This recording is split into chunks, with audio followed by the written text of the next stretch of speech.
नमस्कार, मैं हर्ष राठौड़ के न्यूज़ में आपका स्वागत है। देश विदेश की खबरों में आज गौर करते हैं।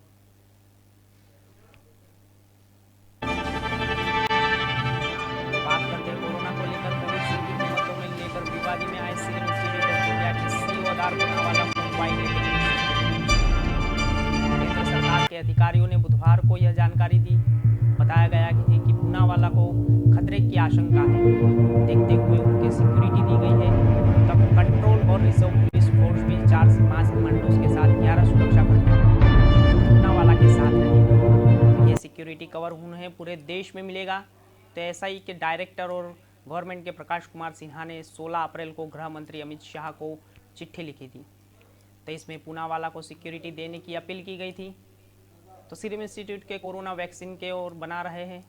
तो हाल ही में कोरोना वैक्सीन की कीमत को लेकर इंस्टीट्यूट विवादों में आ गया था। तो इनसे राज्यों को कोविशील्ड 400 रुपये में देने के लिए ऐलान किया था। तो जबकि केंद्र सरकार ने कीमत 150 रुपये ही रखी गई है। तो कई विपक्षी नेताओं ने इससे मुद्दे बनाया है और सोशल मीडिया पर भी वैक्सीनों का प्राइस ट्रेंड होने लगा है। तो इसके बाद बुधवार को सीरम इंस्टीट्यूट और ने राज्यों को लिए वैक्सीन की कीमत 25% घटाकर 300 रुपये करने का ऐलान कर दिया है।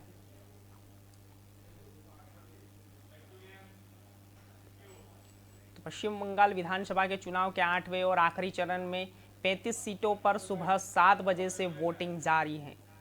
तो इस फेज में 283 उम्मीदवारों को भाग्य का फैसला होगा। मुस्लिम बहुल आबादी वाले जिलों में सबकी नज़र अल्पसंख्यक वोटों पर रहेगी। तो इस हिसाब से देखा जाएगा कि इस बार ममता बनर्जी की तुलमुल कांग्रेस और कांग्रेस के बीच मुख्य मुकाबला रहने वाला है। तो पिछले 7 फेजों में टीएमसी और भाजपा ही आमने सामने रहेंगे। तो 8वें चरण में हिस्सा रोकने के लिए चुनाव आयोग ने केंद्रीय सुरक्षा बलों की 753 कंपनियां तैनात की। तो सबसे ज़्यादा हिंसा के लिए जाने के लिए वीरभूमि, मुर्शिदाबाद और मलादरा जिले में सबसे ज़्यादा जवान तैनात किए गए हैं। तो वीरभूमि जिले में केंद्रीय सुरक्षा बलों की 224 कंपनियां तैनात की गई हैं। तो मुर्शिदाबाद में 212, मालदा में 110 और कोलकाता में उत्तर प्रदेश में और 95 कंपनियां तैनात की गई हैं। तो इन 35 सीटों पर उम्मीदवारों का भाग्य फैसला 41,21,735 महिला मतदाताओं और 158 ट्रांसजेंडर मतदाताओं के समेत कुल 84,77,728 मतदाताओं करेंगे। तो इनमें पुरुष मतदाताओं की संख्या 43,55,835 है। तो मतदान शाम 7 साढ़े 6 बजे तक चलेगा। तो मालदा में 2030 और मुर्शिदाबाद में 3,796 और कोलकाता में और उत्तर प्रदेश में 2083 मतदान केंद्र हैं।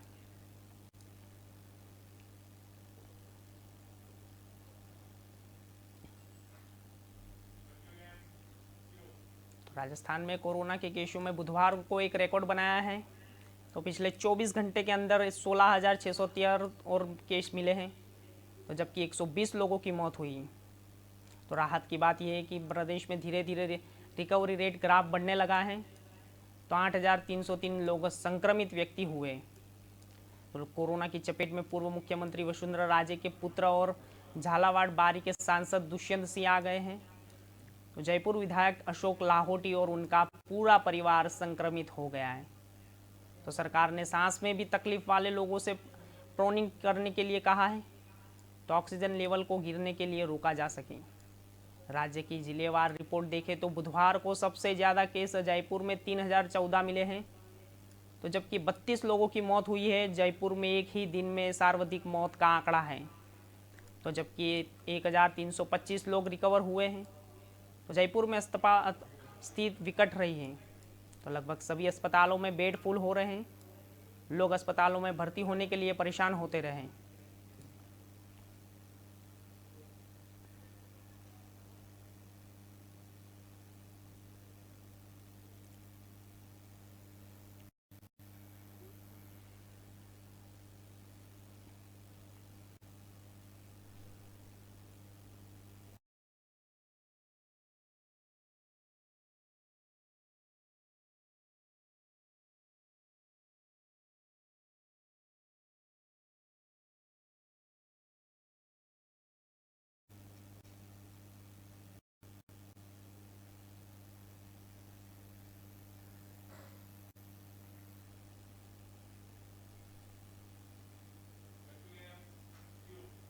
तो जनता कर्फ्यू बढ़ाने का आवश्यक है, क्योंकि जब तक कोरोना की चेन नहीं टूटेगी हम कोरोना से निजात नहीं मिलेगी।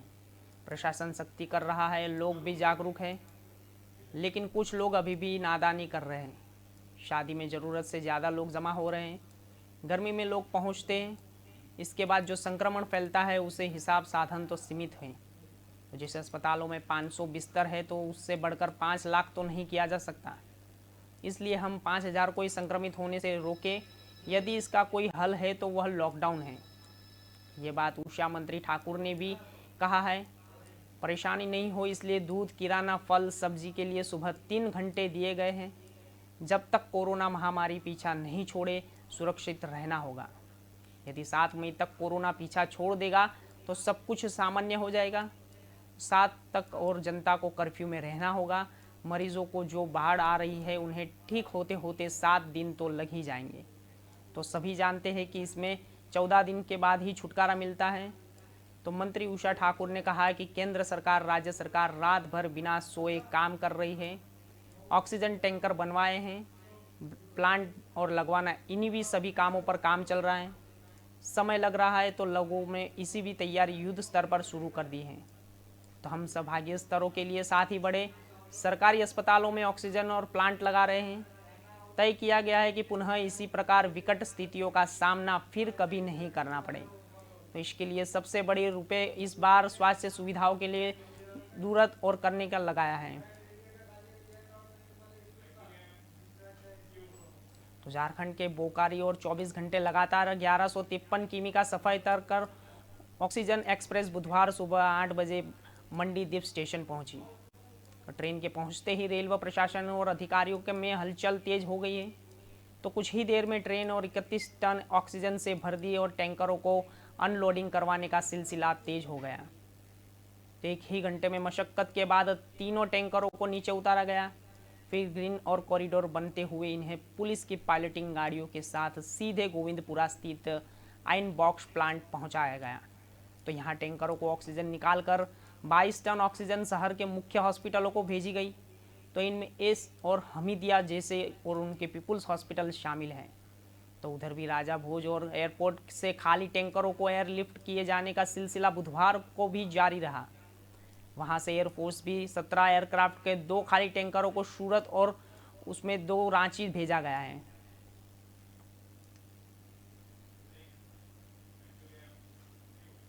तो समय हो चला एक छोटे से ब्रेक का, तो छोटे से ब्रेक के बाद लौटेंगे।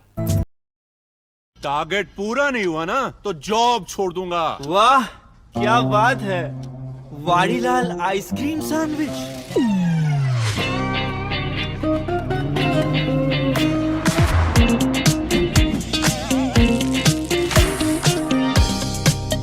फ्लेवर्स इतने कि हर दिल बोले वाह वाड़ीलाल।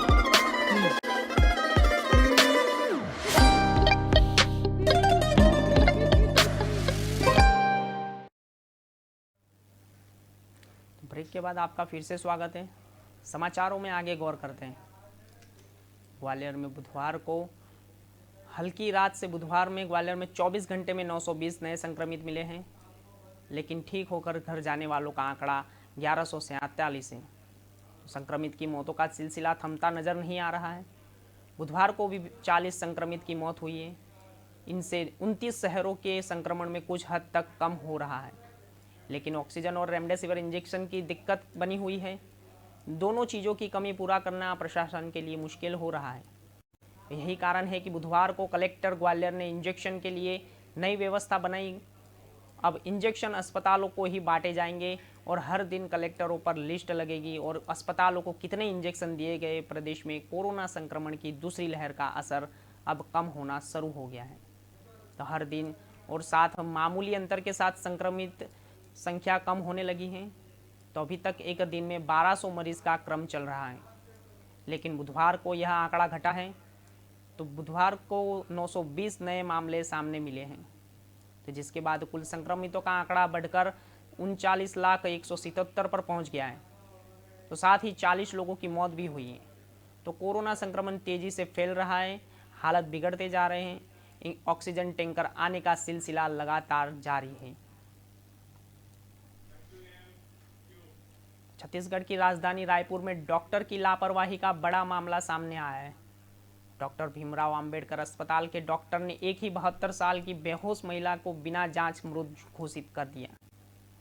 तो परिवारजनों और जब महिलाओं को चिंता पर लेटा रहे थे तब महिला के शरीर में हरकत हुई।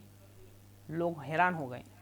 महिलाओं को फौरन एम्बुलेंस से वापस अस्पताल भेजा गया, लेकिन बाद में उनकी मौत हो गई। तो रायपुर के नीरज जैन ने बताया कि उनकी 72 साल की उम्र नानी लक्ष्मीबाई अग्रवाल बुधवार को दोपहर को खाना खाते समय बेहोश जैसी हो गई थी। हम लोग अनन कानन और एम्बुलेंस में उन्हें लेकर मकराहा तक पहुंचे।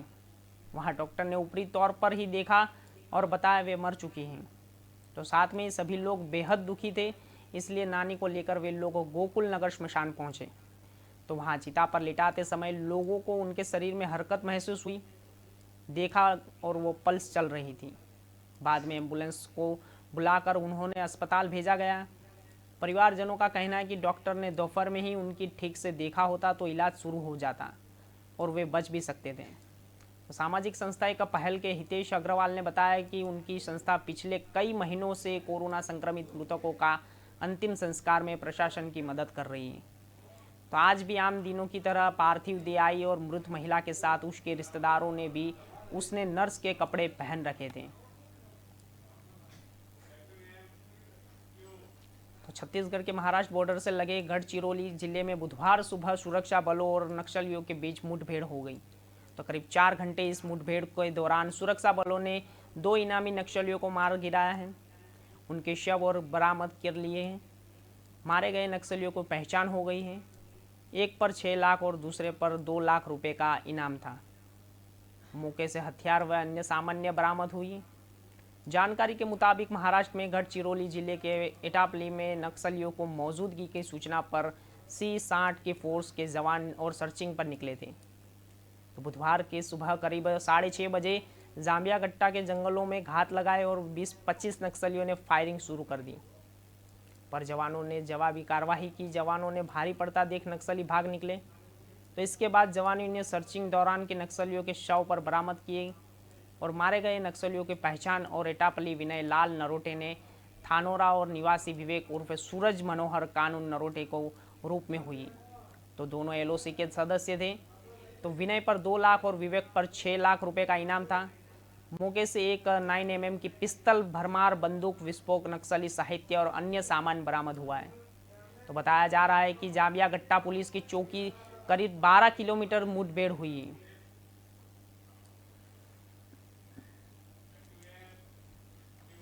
तो महाराष्ट्र के रत्नागिरी के MDC और स्थित M फार्मा दवा कंपनी में बुधवार सुबह 11 बजे भीषण आग लगी। हालांकि कुछ ही देर पहले फायर ब्रिगेड डिपार्टमेंट की टीम ने 7 वाटर टैंकर तो 2 इंजन सहायता की इस पर काबू पा लिया है। तो फैक्ट्री में हुए धमाके की आवाज़ 5 किलोमीटर तक सुनाई दी और रत्नागिरी फायर ब्रिगेड के मुताबिक आग लगने की इस घटना में कई घायल नहीं हुए। तो फिलहाल कूलिंग का काम जारी है। आग प्लांट में बने एक टैंकर में धमाके के बाद लगी। तो इससे निकलने के वाला धुआं और कई किलोमीटर से देखा जा सकता है। तो इसकी आवाज़ से आसपास की खिड़कियों को कांच टूटने की जानकारी भी सामने आ रही है। अग्निकांड के बाद आसपास की फैक्ट्री को बंद करवा दिया गया है। महाराष्ट्र में जारी लॉकडाउन बाद बावजूद MIDC इलाकों में स्थापित फैक्ट्रियों ने काम लगातार जारी है। तो मुंबई से सटे और नाला सोपारा और रहमतनगर इलाके में कार्यवाही करने महानगर पालिका कर्मचारी को केजरीवाल ने जमकर पीटा। तो मौके पर पहुंचकर मामला संभाला और फिलहाल पुलिस ने विभिन्न धाराओं पर तहत 6 लोगों पर मामला दर्ज कर दिया। तो हिरासत में लेते घटना सोमवार शाम को एक इसका वीडियो सामने आया। तो मनपा कर्मियों ने साथ मारपीट करने वाले भी कई बार आमने सामने हो चुके हैं। तो सोमवार शाम 6 बजे प्रभाग समिति के कर्मचारी मधुकर गणपत डोंगरे और नाला सुपारा रहमतनगर इलाके में अधिकारी फेरी वालों पर कार्रवाई करने लगे थे।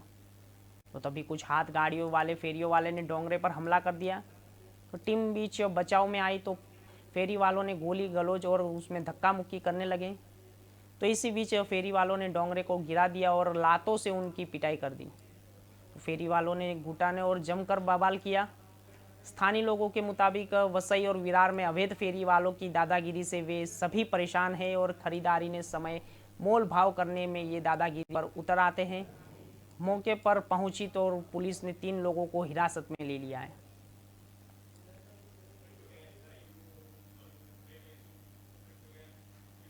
तो खबरों में समय हो चला एक छोटे से ब्रेक का, तो लौटेंगे एक छोटे से ब्रेक के बाद। Ayush oh my dear real ये बुलाता है। सबकी जुबां पर बस एक ही कहानी, हेल्थ और वेल्थ की है ये निशानी। स्वाद शुद्धता और भरोसा एक थाल में जिसने परोसा, खुशबू है जिसकी सुहानी, जानी पहचानी वो है रानी सिंह तेल। रानी सिंह तेल और कपासिया तेल, मूल्यवान भरोसा, मूल्यवान तेल। वो है रानी सिंह तेल। ब्रेक के बाद आपका फिर से स्वागत है। तो समाचारों में आगे गौर करते हैं। तो वे राजकीय अस्पताल और गेट पर ही बदहस पड़ी थी और परिजन डॉक्टरों से गुहार लगा रहे थे।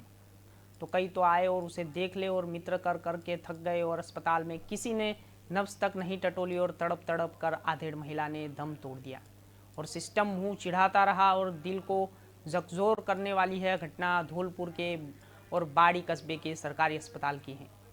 तो रातों रात भिलखते परिवारजनों और सब धैर्य जवाब दे गया तो माहौल गरमाया। तो भनक लगते ही मौके पर एसडीएम और वह सीओ और शांत कराया गया और बहरहाल में इस घटना पर एसडीएम सीओ कुछ भी कहने से इनकार कर रहे हैं।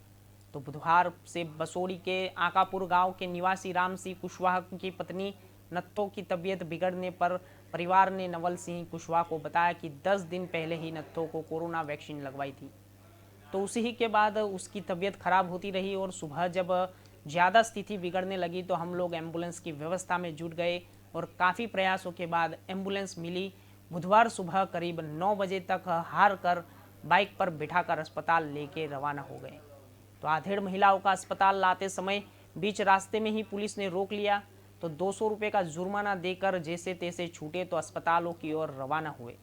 तो सुबह करीब 10:30 बजे 12 किलोमीटर का सफ़र तय करके बाड़ी राजकीय अस्पताल पहुंचे तो मेन गेट पर महिला बदहवास पड़ी रही और कोई देखने के लिए आया नहीं।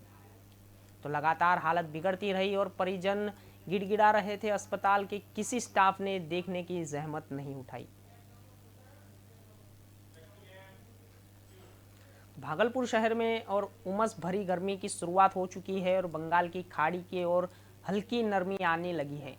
तो इससे अब सूरज की और किरणें से तरबर कर रही है और मौसम विभाग ने अगले 24 घंटे तक ऐसे ही मौसम में रहने की बात की है। तो इसके बाद मौसम बदलना शुरू हो गया है। तो 30 अप्रैल को शहर में हल्की बूंदाबूंदी होने लगी है और असर बताया जा रहा है। तो मौसम विभाग की माने तो उत्तर पूर्वी उत्तर प्रदेश में गंगीय तट बंगाल समुद्र तट से 9 किलोमीटर के ऊपर से एक टर्फ रेखा गुजर रही है, तो जिसके साथ एक ही चक्रवर्ती और परिसंचलन का खतरा उत्तर प्रदेश के और बिहार में देखा जा रहा है।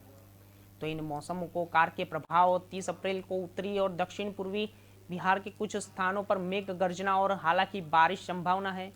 तो बीते 24 घंटे में शहर से अधिकतम तापमान में 8 डिग्री की कमी हो गई है। तो न्यूनतम पारा 1.9 डिग्री बढ़ा है। तो बुधवार को शहर के अधिकतम तापमान 40.6 डिग्री और न्यूनतम तापमान 23.3 डिग्री दर्ज किया गया है। तो मंगलवार को अधिकतम 41 से न्यूनतम तापमान पाया गया है।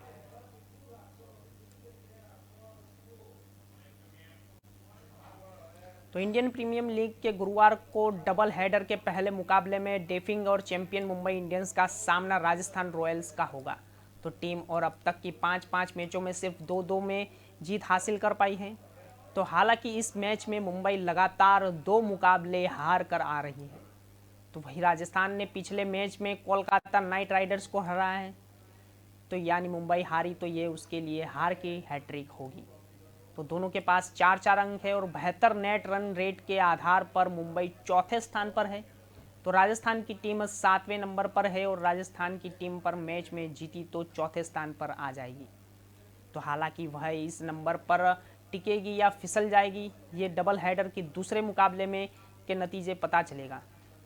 तो मुंबई की टीम जीतने के बाद वह चौथे नंबर पर ही रहेगी और हार की स्थिति में फिसल जाएगी और मुंबई की टीम इस साउथ में डेथ ओवर्स और 7.45 और रन के प्रति ओवर रन रेट से रन बना पाए।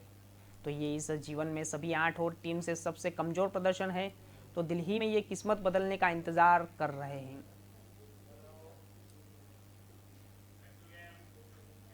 तो दुनिया में कोरोना की चपेट में आने वाले का आंकड़ा 15 करोड़ के पार पहुंच गया है। तो अब तक 15.2 करोड़ से ज़्यादा लोग कोरोना की चपेट में आ चुके हैं। तो इनमें 31.63 लाख लोगों से भी ज़्यादा लोगों की मौत हो चुकी है। तो 12.82 लाख लोगों ने कोरोना की मौत और उसमें फ़िलहाल 1.93 करोड़ लोग का इलाज चल रहा है। तो इनमें 1.92 करोड़ लोगों में कोरोना के हल्के लक्षण दिखाई दे रहे हैं। तो 1.10 लाख लोगों की हालत गंभीर बनती जा रही है। तो उधर कोरोना वायरस के इंडियन वेरिएंट्स और दुनिया के 70वें देश में पहुंच चुका है।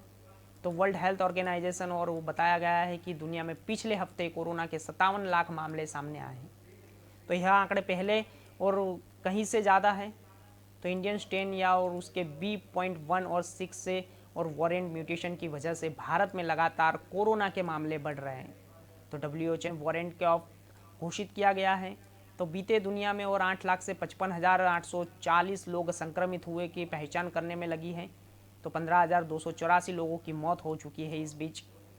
तो संक्रमितों का आंकड़ा इस बात करते हैं तो सोमवार के दुनिया भर में आए केस में 42% से मामले सिर्फ भारत में ही मिले हैं। तो उसमें 3,59,000 लोगों को कोरोना की पुष्टि हो गई। तो उसमें ब्रिटेन और हेल्थ मिनिस्टर और मैट हनुक के बुधवार शाम साफ कर दिया गया है कि उनके देश के पास कोविड-19 वैक्सीन का ओवर स्टॉक नहीं है। तो उनके मुताबिक ब्रिटेन के पास उसकी ज़रूरत के हिसाब से वैक्सीन है और उसके स्टॉक नहीं कहना चाहिए। यही वजह है कि हमें भारत को वैक्सीन दे पाए और इससे अलावा वेंटिलेटर्स और दूसरे जारी मेडिकल इक्विपमेंट्स नई दिल्ली में भेजा जा रहा है। तो अमेरिका राष्ट्रपति जो बाइडेन ने भारत की मदद के लिए वैक्सीन, रॉ मटेरियल समेत अन्य उपकरण का भारत भेजने की बात कर रही है। तो इस मदद को भारतीय अमेरिका सांसद और विशेषज्ञों ने नाकाफी बताया गया है। तो इनका कहना है कि भारत में महामारी की गंभीरता को देखते हुए वर्तमान अमेरिका की सहायता पर्याप्त नहीं है। तो बाइडेन प्रशासन को भारत के लिए भेजे जाने वाली ऑक्सीजन कंटेनर्स और एस्ट्राजेनेका वैक्सीन की सप्लाई को 2 गुना करना चाहिए। तो साथ ही इन्होंने यह भी कहा है कि भारत में बढ़ते संक्रमण को रोकने के लिए महत्वपूर्ण बाइडेन प्रशासन संकट में भारत के साथ कंधे से कंधा मिलाकर मजबूती से खड़ा हो। तो अमेरिका ने भारत समेत दूसरे देशों को 6 करोड़ और उसमें वैक्सीन देने के वादा किया था। तो हालांकि व्हाइट हाउस के अफसरों को अभी तक यह स्पष्ट नहीं है कि इसमें भारत के हिस्सेदारी में कितने होगी। तो लोगों के अधिकारियों से अनुमान है कि इसमें 1 करोड़ वैक्सीन भारत और भेजी जा सकती है। तो 5 करोड़ निर्माण प्रक्रिया में और वे भी कुछ हफ्तों में दुनिया भर में भेजी दी जाएगी। तो दूसरी ओर एक्सपर्ट्स ने बताया कि अभूतपूर्व संकट में समय दुनिया के 6 करोड़ वैक्सीन भेजने पर नाकाफ़ी है। तो हेल्थ गैप की एग्जीक्यूटिव और डायरेक्टर एशिया रसेल कहती है कि 6 करोड़ डोज देने और वैसा ही है जैसे बुझाने के लिए बुद्ध का इस्तेमाल किया जाता है। तो यूएस एस्ट्राजेनेका के इस्तेमाल पर मंजूरी नहीं मिली है, लेकिन ज़रूरत से 55 करोड़ डोज अधिक संग्रहित किया जा चुका है। तो इस संज्ञाओं के जानकारी के लिए वैक्सीन और जनवरी के बाद बनी है जो जल्द ही खराब हो सकती है।